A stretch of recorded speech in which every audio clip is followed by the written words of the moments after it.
Excellency Alhaji Yahya Jammeh, President of the Republic of Gambia. I request the protocol to escort His Excellency.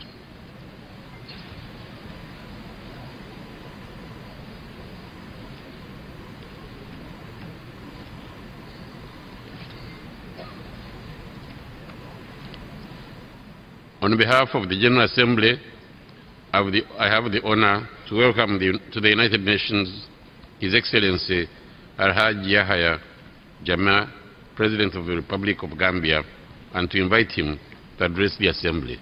Mr. President.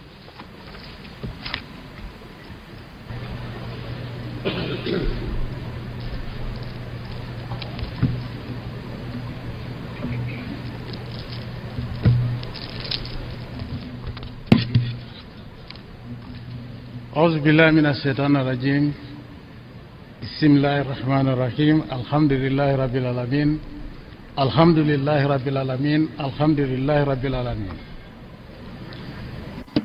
The peace, mercy and blessings of Allah be upon you. President of the 69th session of the United Nations General Assembly, Mr. Ban Ki-moon, Secretary General of the United Nations, Your Majesties, Your Excellencies, Your Highnesses, distinguished heads of state and government, distinguished delegates, ladies and gentlemen. Thanks be to the Almighty Allah for giving me another opportunity to address this global body at a time that human civilization is teetering on the brink of a major catastrophe. But before going further on this, let me convey our warm felicitations to you, Mr. President, on your election to the presidency of the 69th session of the United Nations Assembly. Whilst wishing you success, I would like to assure you of the support and cooperation of Gambia during your tenure of office as President of the Assembly. I would also like to commend your predecessor, His Excellency, Mr. John William Ash, for his able stewardship as President of the General Assembly. Mr. President, it is a well-known fact that injustice, inequities, exclusion and greed all contribute to the creation of international tensions that could lead to catastrophic consequences, conflicts, wars, death and destruction. Today, we witness lamentable inertia on the part of the United Nations as powerful member states take undue advantage over weaker members, as unjust economic and financial sanctions are imposed on other member states, others bullied and their natural resources looted, or worse, waged against others simply in the name of democracy, freedom and regime change. All of these are false pretenses. This is not the scenario that those noble and distinguished gentlemen, founders of the United Nations and its charter, envisage. What these great founding fathers of the United Nations over half a century ago intended was a world body committed to promoting the principles and ideas of peace and security, advancing the cause of justice and equality, freedom for all and respect for the sovereignty and the territorial integrity of states, rich or poor, black or white, big or small, as well as respect for the social, spiritual, religious and cultural values of all peoples. Therefore, to uphold the founding principles of the UN Charter, member states must avoid the promotion of all forms of aggressions, confrontations, and creating dangerous tensions by exercising maximum restraint in the pursuit of their individual or collective national interests at the expense of others. In fact, the pursuit of one's interests at the expense of the legitimate interests and security of others is criminal. Invariably, when major tensions erupt into conflicts or wars, the world economy as a whole suffers with major disruptions or reversals in developing countries. This had been evident in the wake of past regional or international conflicts, when oil prices, for example, surged, with the developing countries bearing the brunt of the debilitating consequences. In short, the UN must not be seen as a prejudicial, but rather an all-embracing global body that stands for the interests not only of the powerful few, but for all its member states.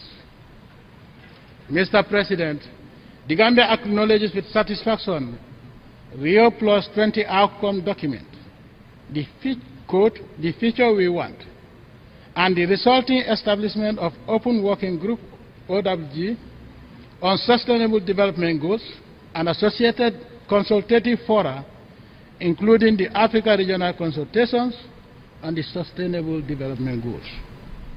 While the Gambia appreciates the proposal of the Open Working Group on the post-2015 development framework, it is hoped, however, that the goals and targets so far outlined will reflect an integrated and transformative agenda which should ultimately build upon the gains made from the implementation of the MDGs in order to fully address the many difficult challenges we face today. It is in this connection that we welcome the choice of the theme for this session, namely, quote, delivering on and implementing a transformative post-2015 development agenda, unquote. This theme is indeed pertinent and timely, as it gives fresh impetus to our ardent desire to identify a set of global priorities to steer the international development agenda once the MDGs expire at the end of 2015. But in launching this new initiative for transformative change, we must not allow novelty to mask any shortcomings of the MDG experiment. There is need to take stock of the MDGs' achievements and failures, and indeed renew support to those developing countries, particularly the least developed, landlocked and island developing countries that may still have difficulties in meeting their critical MDG targets before the end of 2015. Mr. President, at a time when the world is facing multiple and complex challenges, there is need to pay attention to the commanding role the UN should be playing in advancing international peace and security, justice and the fundamental rights and freedoms of all peoples. The attainment of post-2015 Sustainable Development Goals would be elusive unless the United Nations begin to execute its core mandate in earnest and exercise its commanding role in dealing with a host of local and international crises that are disruptive to development. A few current issues stand out on which the UN is yet to be seen playing a leading role. First, Ebola, a deadly hemorrhagic fever that has claimed more than 2,000 lives in West Africa, mostly in the severely affected countries of the Republics of Guinea, Sierra Leone, and Liberia. The World Health Organization has warned that if no major efforts are made immediately, more lives would be lost and the economies of these countries would come under serious strain. Already, the World Bank and the IMF have projected that due to disruptions in the labor force and productive sectors of the economies of these countries, declines in their respective economic growth could range from 1.3 to 3.5 percentage points if current conditions remain unchecked. For these affected countries, all development efforts are now on hold as they grapple with this contagious and deadly disease. So far, it is encouraging that the United States government has committed, rather belatedly, some amount of funds and military assets to curb the spread of this disease. This gesture is more than just humanitarian aid. It is also, as President Obama said, and quote, in the national security interest of the United States, unquote. This is true because in a globalized, interconnected world, infectious diseases can easily spread to any part of the world. It is for this reason that the UN should take the lead to mobilize international support to fight Ebola, which is an evident danger not only to West Africa, but to the world at large. On this note, we want to thank the Russian Federation for being one of the first major powers to respond to this outbreak of deadly Ebola by providing scientific or medical teams to some of these countries as soon as the outbreak was announced. Mr. President, secondly, for some time now, the world has been witnessing the bloodiest and most heinous forms of terrorism unleashed by these satanic and sadistic human vermin disguised as Islamic militants, ostensibly in the name of Islamic purity. But in reality, these sons of infamy and their shameless and deceitful claims of devotion to the peaceful and noble religion of Islam are in fact an insult to not only all true Muslims, but to our Prophet ﷺ and humanity in general. Mr. President, before the emergence of Mujahideen in Iran and later in Afghanistan in the 1980s, a movement subsequently associated to Islamic terrorism by Western mainstream media in total disregard for its creation and sponsorship by Western powers to fight proxy wars against the Islamic Revolution in Iran and the Soviets in Afghanistan on their behalf. There existed no Islamic terrorism before them. Islam, in its entire history, has never been associated with violence or terrorism, as these activities are haram for a Muslim. Islam is a religion of peace and tolerance and has nothing to do with the activities of these anti-Islamic bands of dangerous criminals who spread nothing but deep-seated hatred for human life and whose sole intention is to desecrate and defame Islam.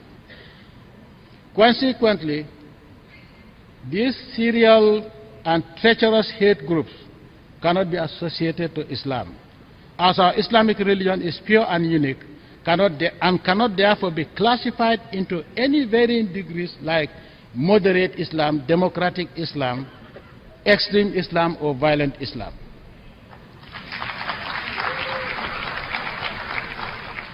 Simply put, Islam is a pure religion that encourages the best of human behavior and interpersonal relationship amongst other virtues, as prescribed by the Almighty Allah, the Creator. In other words, the adherents of this lunatic fringe of bandits and gangsters like Boko Haram, ISIS, Al-Qaeda, etc., are dangerous criminals and enemies of human civilization and development, and should therefore be wiped out from the face of this earth, because we don't need them.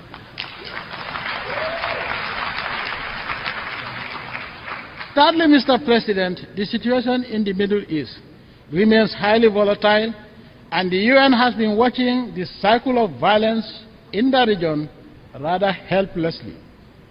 In the most recent conflict between the Palestinians and Israelis, about more than 2,000 people from Gaza, mostly women and children, died at the hands of the Israeli army, and about 70 Israelis, all of them soldiers except for 3 children, lost their lives. Despite repeated calls for restraint by the international community, the continuing expansion of Israeli settlements on Palestinian land is unacceptable, and as it undermines any prospect for a two-state solution. The US government has been playing very strategic and useful mediating role in the past, but the UN now must take up its commanding role in seeking a peaceful settlement that is just and durable and acceptable to all the members of the United Nations. Fourthly, as part of its core mandate in promoting global peace and security, and greater understanding among peoples of different backgrounds and cultures, the UN must do more to advocate a culture of peace and tolerance and understanding not only among the world's great religions, but also among member states themselves. This is important as we continue to witness growing propagation of disinformation and misrepresentation, especially by the Western media, about Islam in general and the application of the Sharia law, particularly in the Kingdom of Saudi Arabia. Saudi Arabia is the birthplace of Islam, and Sharia is the legal system in Islam, and it is the only divine constitution of not only the Kingdom of Saudi Arabia, but all Islamic states. Therefore, the incessant criticisms and misrepresentations about the application of Sharia law in Saudi Arabia or anywhere else is disrespectful and therefore abhorrent. It is an insult to all true Muslims to describe Sharia law as barbaric. As a matter of fact, the most barbaric laws are those that are not based on any divine teachings. Sharia is the legal system that the Almighty Allah has prescribed for all Muslims, and we will apply it to the letter. Mr. President, in the same vein, the UN General Assembly should be commended for the passage 2 years ago of the World Interfaith Harmony Week, urging member states to designate the first week of February each year as the Interfaith Week, when the messages of goodwill and tolerance are spread through mosques, churches, and other places of worship. While this was a good beginning for promoting peace and harmony among religions and peoples of different belief systems, the UN must do more to match the continuing attacks on Islam in particular by people who do not even believe in the existence of a supreme creator called the Almighty Allah. These infidels have no moral high ground to describe any religion because they don't believe in God, and religion belongs to God. More so, to say anything about a religion as pure, authentic, and noble as Islam. Mr. President, finally, the United Nations must play its role, its central role, in addressing the injustices associated with the unilateral, bilateral application of economic and financial sanctions by one member state against another as a coercive tool of foreign policy, because it contravenes the fundamental principles of international law, humanitarian law, and the principles and norms governing peaceful coexistence among sovereign states. In this regard, the Gambia calls on the United States of America's government to unconditionally end the long-standing U.S. embargo on Cuba that has brought about untold hardship on the Cuban people. It's indeed ironic that the same power talking today about respecting Ukrainian sovereignty and freedom to choose their own way of life is the same power that has maintained unjustifiable collective punishment on Cuba and Cuban people for almost 5 decades, thereby devastating their economy, because, like the Ukrainians today, the Cubans decades ago opted for a system of governance of their choice. Mr. President, that brings me to climate change. Climate change and development are inextricably linked. The impact of climate change is felt in all countries, particularly developing countries, as it undermines their ability to achieve sustainable development. While Africa is not responsible for the pollution and the factors causing climate change, it stands to suffer the most, with 96% of Africa's agriculture being dependent on rainfall and 50% of fisheries-related jobs estimated to be lost by 2050. Climate change poses dire consequences to livelihoods in Africa. The Gambia family believes that mitigating the adverse effect of climate change calls for a timely and decisive global response. It is a challenge that should unite us, not divide us. In this regard, the Gambia joins other countries affected by climate change and like-minded groups in urging developed countries that are parties to the United Nations Framework Convention on Climate Change, UNFCCC, to fully implement their commitments under the Kyoto Protocol.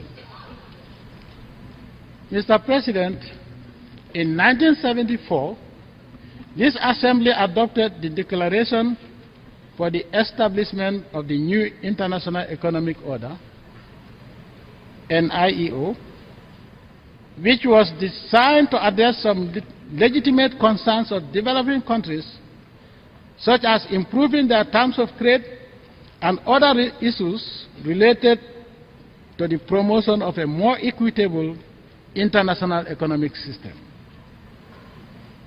Many of the political, economic, and social issues that inspired the new international economic order still remain unanswered 4 decades after that historic declaration. Mr. President, as the post-2015 agenda attracts our attention today, we must not relegate those old concerns of developing countries to the dustbin of history. In a nutshell, their old concerns, as well as their new aspirations, must no longer be relegated. To that end, the foundation of any transformative agenda should logically begin with genuine reform of the institutions of global governance, particularly the United Nations systems. Given the current membership of the United Nations Security Council, the reform of this important organ of the world body is long overdue. We African leaders have for a very long time been calling attention to restoring the effectiveness and the legitimacy of the UN by allocating 2 permanent seats with full veto powers, as well as 2 non-permanent seats on the Security Council to reflect current geopolitical realities.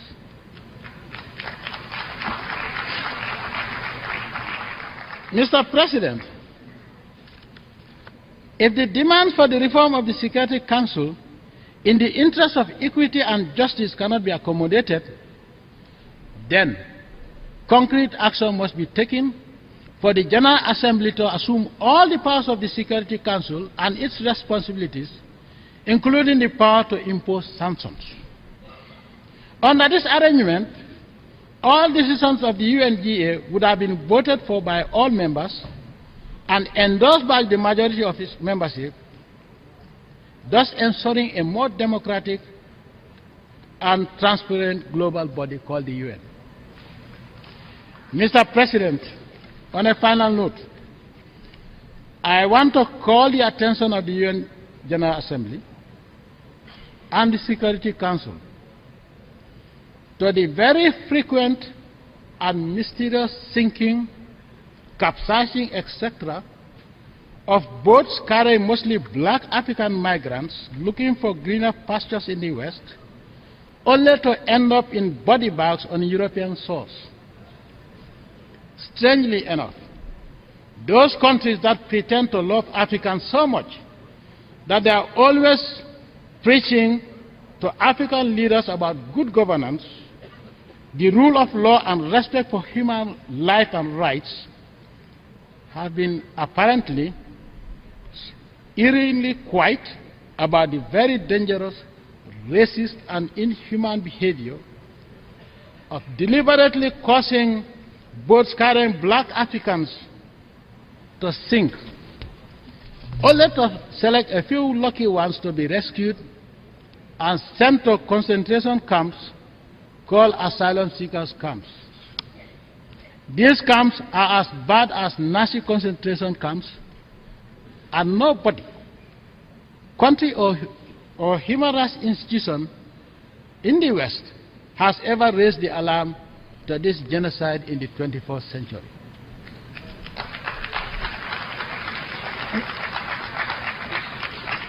Mr. President, if earlier Africans that received the European explorers before colonialism treated them the same way, Africa would not have been colonized for 400 years. The so-called European explorers were nothing short of people seeking greener pastures for their fellow Europeans, as Europe then had turned into brown pasture. After 400 years of colonial looting and misrule in Africa, Africa is reduced from green now to brown pasture due to overgrazing. Now African explorers are not only unwelcome, but are greeted with instant death on European soils. This is unacceptable. Therefore, Mr. President, the UN must conduct a full and impartial investigation into this man-made catastrophe, that is the sinking, capsizing of these boats carrying young Africans to Europe. If these boats are able to cross the Atlantic Ocean and the Mediterranean Sea only to sink on European coasts, we must find out what deadly mysterious force exists on the European Mediterranean coast that caused boats carrying young Africans to disintegrate and sink upon arrival. Mr. President, racism, greed and hate can only breed hatred, violence and disastrous confrontation between races. We African leaders would stand up together, I hope, to protect these young Africans from mass murder on European coasts. I hereby call on the UN to commission such an investigation as a matter of priority and urgency in order to avoid a major racial confrontation. We have a right as Africans to defend our black people wherever they are. As we welcome all races to Africa, we will not accept that Africans are treated like dogs and they get away with it. That is unacceptable. If the UN fails to take action, we will take action. And the action we take will be determined by us. In the Gambia, we don't attack a person because you are white or black or because of your religion. No foreigner in the Gambia will say, I was attacked because I'm a foreigner. Any foreigner that comes into contact with the police is because he has committed an offense for which even a Gambian would be arrested. If we cannot tolerate each other, the world will never see peace. Because nobody can stop migration. The Almighty Allah created this world for us to move around. The same way you moved around when Europe was bankrupt. You came to Africa for 400 years. We never killed you.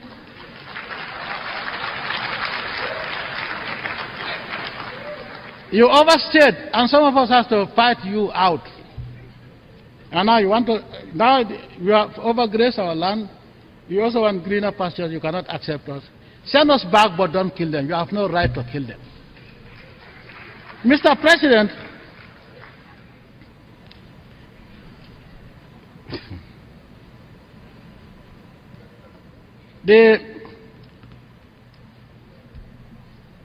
for the Gambia, out of hundreds of European explorers that came to the Gambia in those days, only one European died on the river Gambia over a span of 400 years.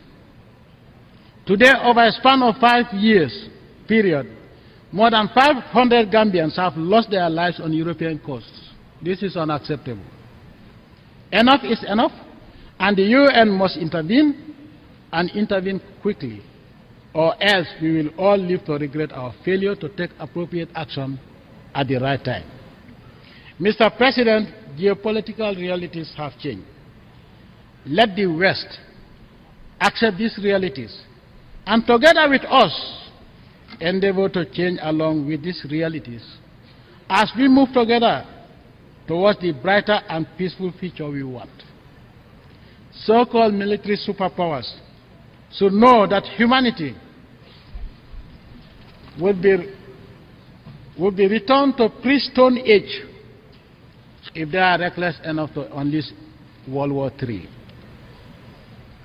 Mr. President, you cannot have your cake and eat it anyhow you please, and at the same time dictate to others how, when, and where they should eat their cake. In the 21st century, humanity needs only superpowers of peace and development, and not the medieval Europe type of warmongers. We can't accept. Why can't we accept the diversity of the human race and its attendant diversity in culture, religion, and way of life as each diverse group deems fit? I thank you for your attention.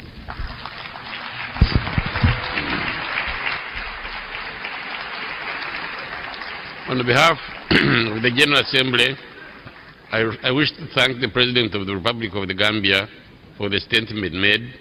May I request the representative to remain seated while we greet the President.